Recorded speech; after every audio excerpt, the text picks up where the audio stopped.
নকল করতে বাধা দেওয়ায় স্কুলের শ্রেণীকক্ষে ভাঙচুর। মাধ্যমিক পরীক্ষায় গণটোকাটুকিতে কর্তব্যরত এক শিক্ষক বাধা দেওয়ার ফলেই ছাত্ররা প্রতিবাদস্বরূপ স্কুলের বেশ কয়েকটি শ্রেণীকক্ষে ভাঙচুর করে মাধ্যমিক পরীক্ষার্থীরা। শনিবার মাধ্যমিক পরীক্ষার শেষ দিন ছিল, আর এদিনই এমন চাঞ্চল্যকর ঘটনাটি ঘটেছে উত্তর দিনাজপুর জেলার অন্তর্গত ইটাহার হাই স্কুলে।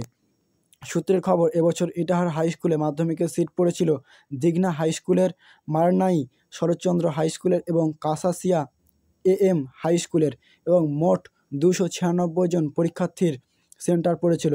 এর পূর্বেও উত্তর দিনাজপুর জেলার বিভিন্ন স্কুলে শান্তিপূর্ণভাবে পরীক্ষা সম্পন্ন হলেও শেষের দিনে গণটোকাটুকিতে বাধা দেওয়ার ফলে বিভিন্ন স্কুলে উত্তেজনা ছড়িয়েছে।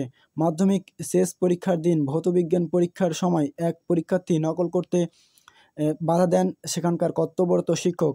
তারই প্রতিবাদ স্বরূপ বিদ্যালয়ের বেশ একাধিক কক্ষে থাকা দেওয়াল ঘড়ি, ইলেকট্রনিক্যাল বোর্ড, চেয়ার টেবিল ভাঙচুর করা সহ 10টি সিলিং ফ্যান ভেঙে ফেলার অভিযোগ ওঠে কাসাসিয়া ও দিঘনা হাই স্কুলের আংশিক পড়ুয়াদের বিরুদ্ধে।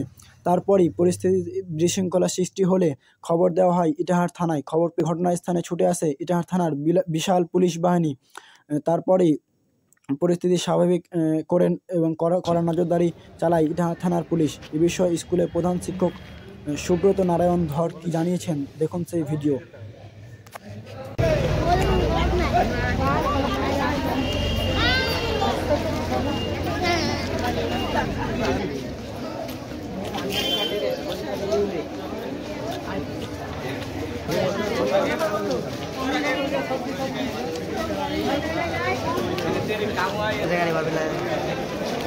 দিন ছিল মাধ্যমিকের শেষ পরীক্ষা, ফিজিক্যাল সায়েন্স পরীক্ষা ছিল।